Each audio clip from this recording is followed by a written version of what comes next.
Hello friends, welcome back to software talks. ఈరోజు మన topic వచ్చేసి how to choose your first programming language.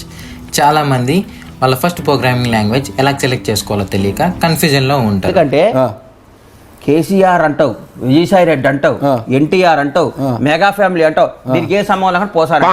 So మీరు మీ programming language select చేసుకునే ముందు నేను చెప్పబోయే 2 పాయింట్స్ కన్సిడర్ చేయండి. సో దట్ మీకు అనేది ఒక క్లారిటీ అనేది వస్తుంది. ఫస్ట్ పాయింట్ వచ్చేసి టైం పీరియడ్. మనం దీన్ని 2 కేటగిరీస్గా డివైడ్ చేసుకుందాం. First half of the BTech, second half of the BTech. If you are in the first half of the BTech then no worries, you have lot of time. So that మీరు ఏంటంటే ఒక programming లాంగ్వేజెస్ని choose చేసుకోండి. Choose చేసుకునే లాంగ్వేజ్ని research చేయండి, experiment చేయండి, explore చేయండి. సో దట్ మీకు ఏంటంటే ఆ ప్రోగ్రామింగ్ లాంగ్వేజ్ మీద ఒక ఐడియా వస్తుంది. సో దట్ మీరు 3rd ఇయర్ అండ్ 4th ఇయర్కి వచ్చేసరికి మీరు దాంట్లో మాస్టర్ అవుతారు. If you are in the second half of the BTech, so ఏంటంటే మీరు 1 ప్రోగ్రామింగ్ లాంగ్వేజ్ని చూజ్ చేసుకోండి. చూజ్ చేసుకున్న ప్రోగ్రామింగ్ లాంగ్వేజ్ని డైలీ ప్రాక్టీస్ చేయండి, అట్లీస్ట్ 1 అవర్. ఇలా చేయడం వల్ల ఏంటంటే మీకు ప్రాక్టికల్ నాలెడ్జ్ ఇంప్రూవ్ అవుతుంది. సో దట్ మీరు ప్రాజెక్ట్ కూడా ఓన్గా బిల్డ్ చేయగలరు. బిల్డ్ చేసిన ప్రాజెక్ట్ని మీ రెజ్యూమేలో యాడ్ చేసుకుంటే వెయిటేజ్ యాడ్ అవుతుంది.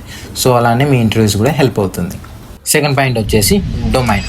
డిఫరెంట్ డొమైన్స్కి డిఫరెంట్ లాంగ్వేజెస్ అనేది అవసరం ఉంటుంది. సో మీరు చూజ్ చేసుకున్న డొమైన్ను బట్టి దానికి ఏ రిక్వైర్డ్ లాంగ్వేజ్ ఉందో ఆ లాంగ్వేజ్ని మీరు చూజ్ చేసుకోండి. సో దట్ ఏంటంటే మీరు అనుకున్న డొమైన్ని మీరు అచీవ్ చేయగలరు. సో నేను మీకు ముందు చెప్పిన 2 పాయింట్స్ మీరు కన్సిడర్ చేసినట్టయితే మీకు ఆల్మోస్ట్ ఒక క్లారిటీ అయితే వస్తుంది. సో మీకు ఇంకా డౌట్స్ ఉన్నట్టయితే కామెంట్ చేయండి, నేను మీకు ఎక్స్ప్లెయిన్ చేయడానికి ట్రై చేస్తాను.